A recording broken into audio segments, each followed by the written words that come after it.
Bonjour chers étudiants, je suis formateur en comptabilité approfondie, chers étudiants en licence. Aujourd'hui nous allons aborder l'étude du bilan comptable. Le bilan comptable, dans mon introduction, voilà la présentation du cours pour la journée d'aujourd'hui, le bilan comptable. Alors, dans la synthèse de mon introduction, je dis ceci: toutefois,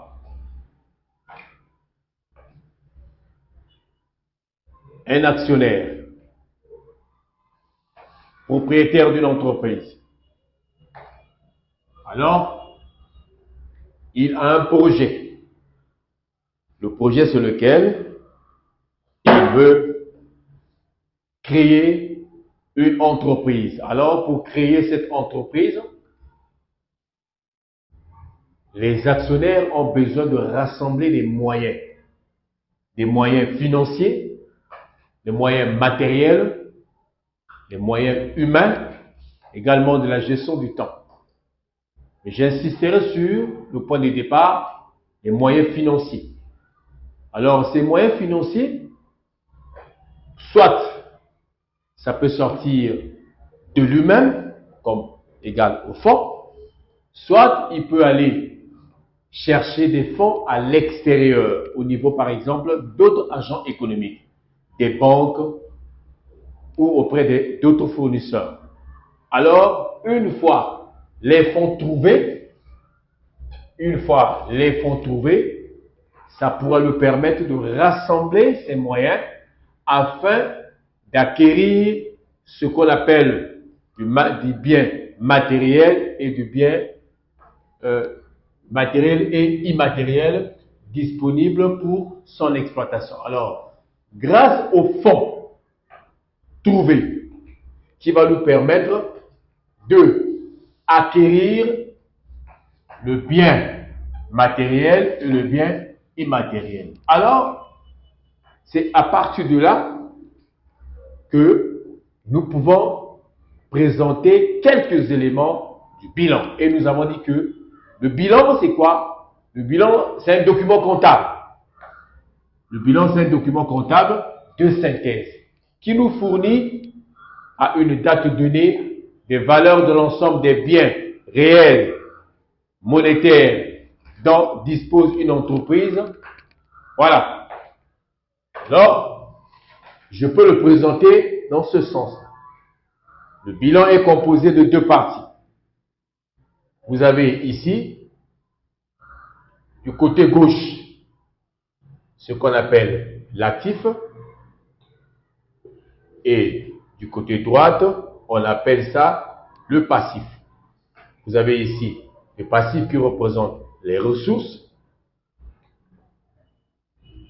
Ici, c'est les emplois. Alors, une fois actionnaire,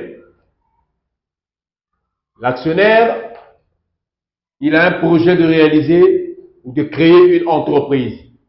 Alors, en rassemblant d'abord, le premier moyen, c'est trouver des fonds. Les fonds qui vont nous permettre d'acquérir les biens matériels et immatériels. Donc, au niveau de ces ressources, ici, la partie du passif, nous avons ici le capital.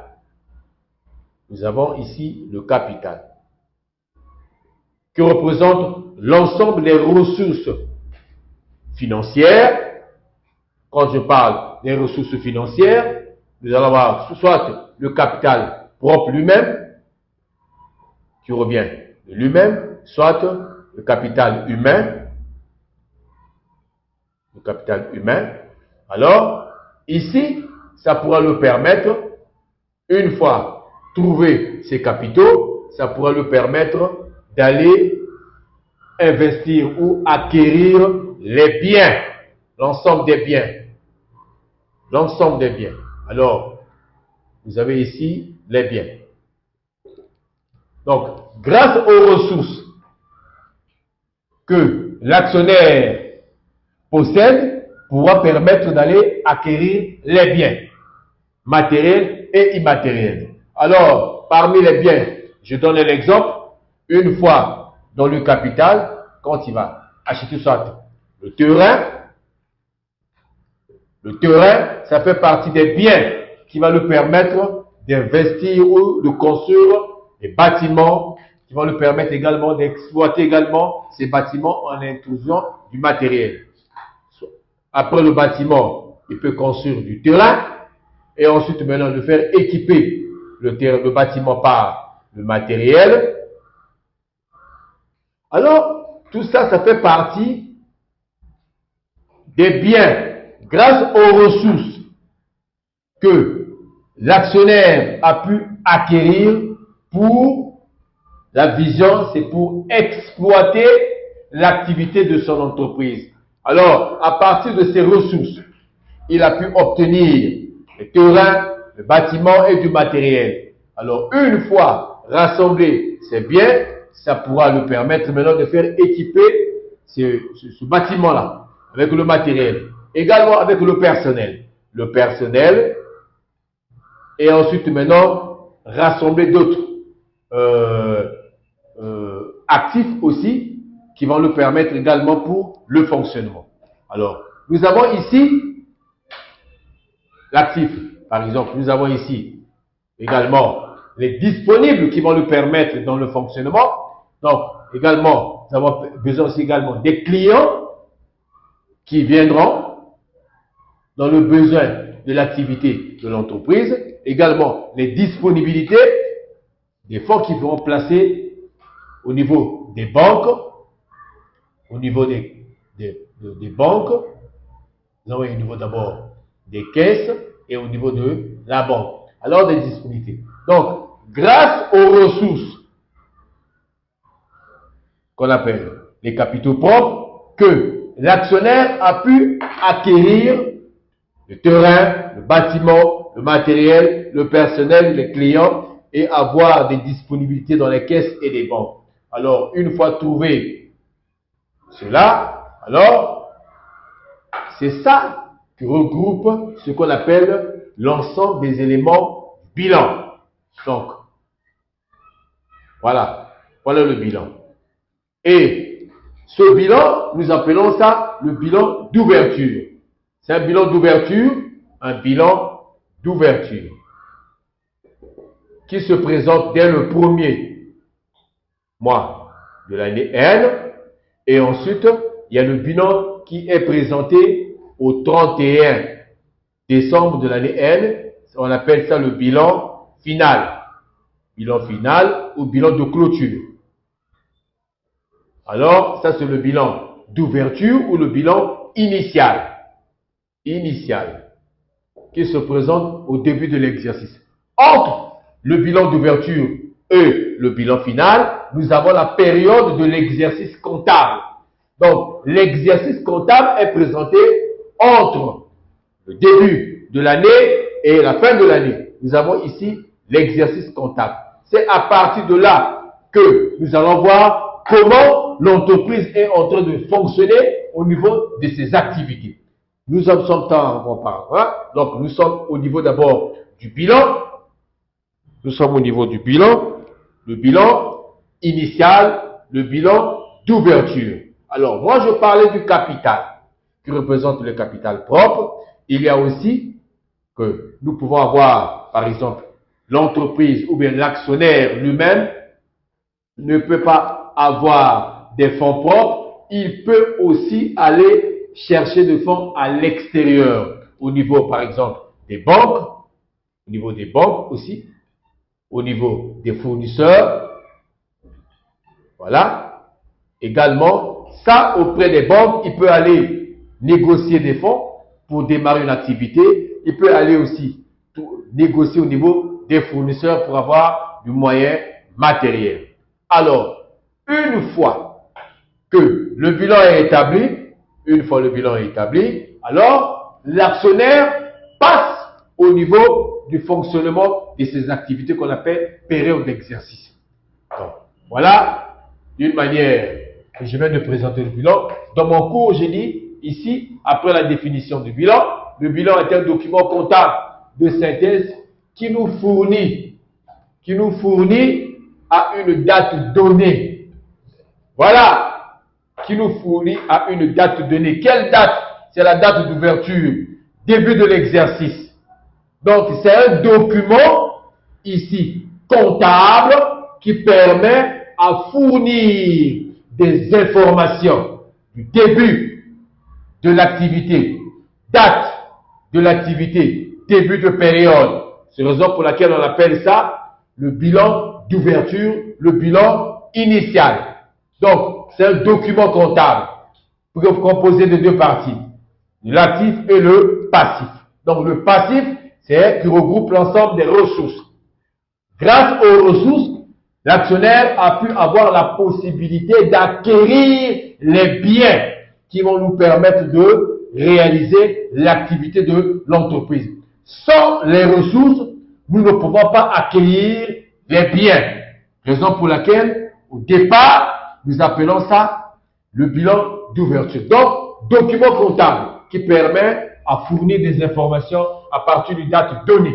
Donc, la date au début de l'exercice et la date fin d'exercice ici au 31 décembre. Voilà les dates. Vous avez les dates du 1er janvier, début de l'année, début de l'exercice, et le 31 décembre qui représente la date finale de clôture qu'on appelle le bilan final. Donc, les deux dates sont présentées au niveau des deux bilans. Bilan d'ouverture et le bilan final. Raison pour laquelle on l'appelle le bilan, c'est un document comptable qui fournit des informations à une date donnée.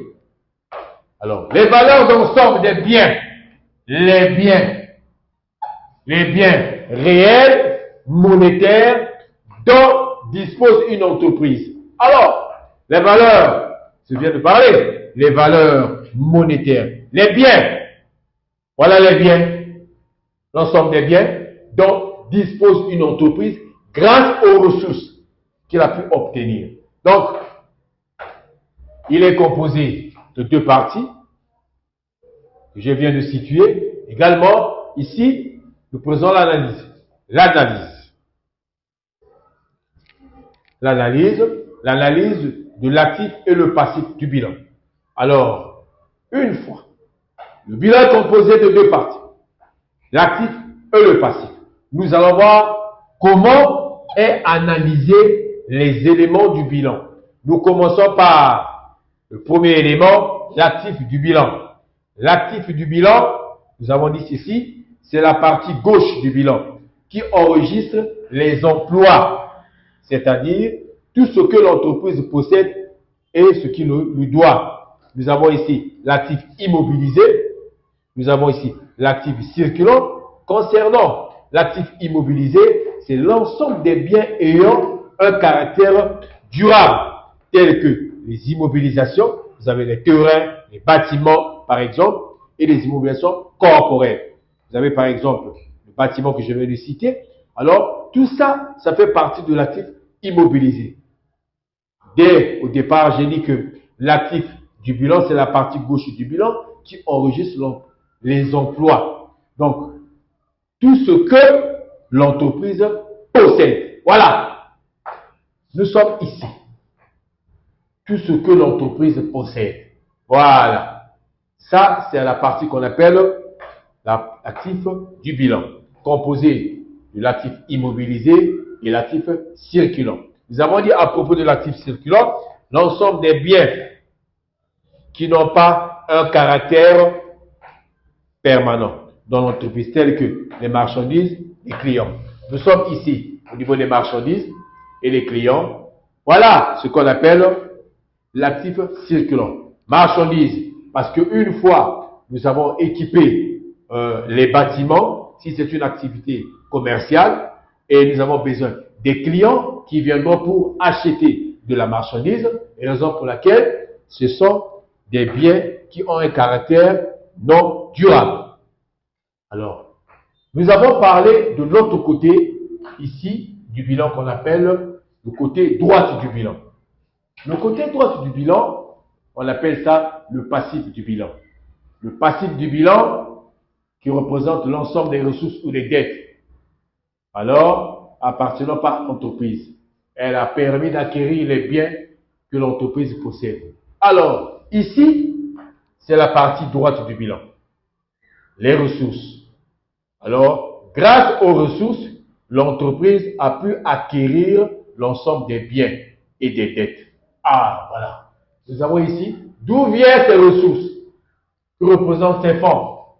Ça provient, j'ai parlé ici, soit des fonds propres aux actionnaires eux-mêmes, ou d'aller négocier d'autres fonds à l'extérieur, au niveau des banquiers, au niveau des fournisseurs, soit au niveau de l'autofinancement. On parle de l'autofinancement à partir des efforts réalisés par l'entreprise elle-même.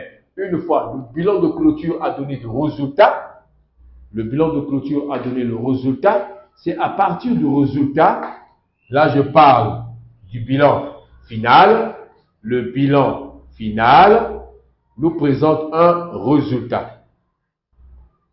Une fois après l'exercice comptable, le bilan final au 31 décembre nous donne le résultat. C'est à partir du résultat, nous allons regarder comment est reparti le résultat réalisé par l'entreprise.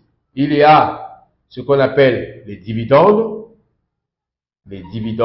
il y a ce qu'on appelle l'autofinancement, il y a ce qu'on appelle l'amortissement, il y a ce qu'on appelle,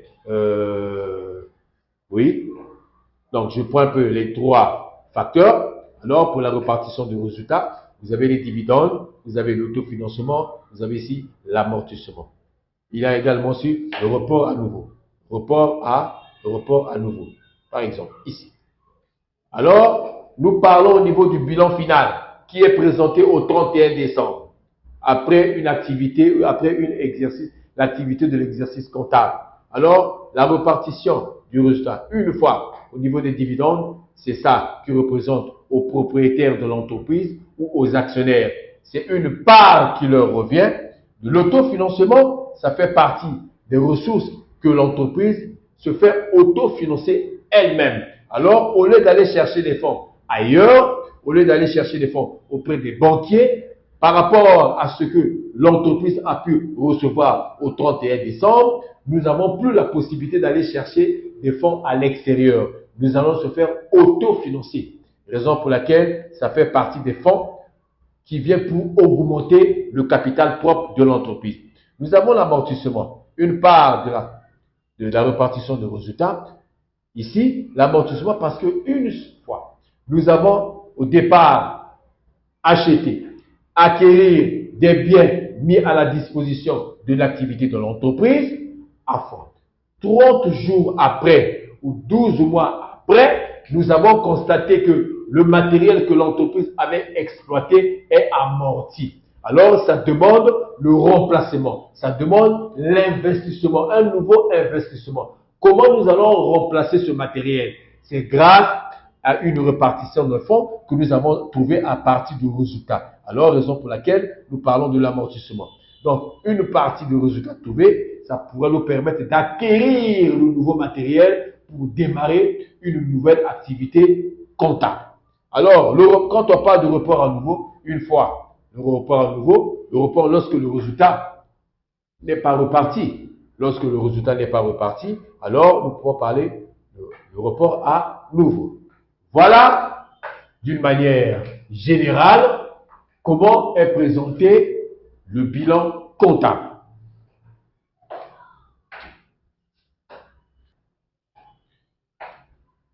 Voilà la présentation du bilan.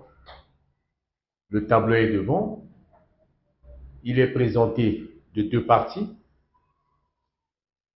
Côté gauche, on appelle ça l'actif. Le côté droit, passif. Voici des éléments en bref. Vous avez du côté gauche, premier élément, ça représente les valeurs immobilisées. Par exemple, le terrain, le bâtiment, le fonds de commerce. Nous avons les valeurs réalisables. Ici, vous avez ici du matériel. Vous avez des clients. Vous avez des marchandises. Ensuite, vous avez les valeurs disponibles au niveau, par exemple, la caisse et les banques. De l'autre côté, passif, vous avez les capitaux et les dettes. Alors, il y a des conditions quand on présente ce document. C'est un document qu'on le présente, il faut respecter les règles. Les règles, c'est quoi? Le bilan doit être propre à sa présentation. Quand on le présente, c'est un document comptable qui doit apporter des informations très propres et très claires. Claires, des informations claires, sans rature, ni surcharge. On ne peut pas surcharger des informations ni des chiffres, ni blanc. On ne peut pas utiliser le correcteur.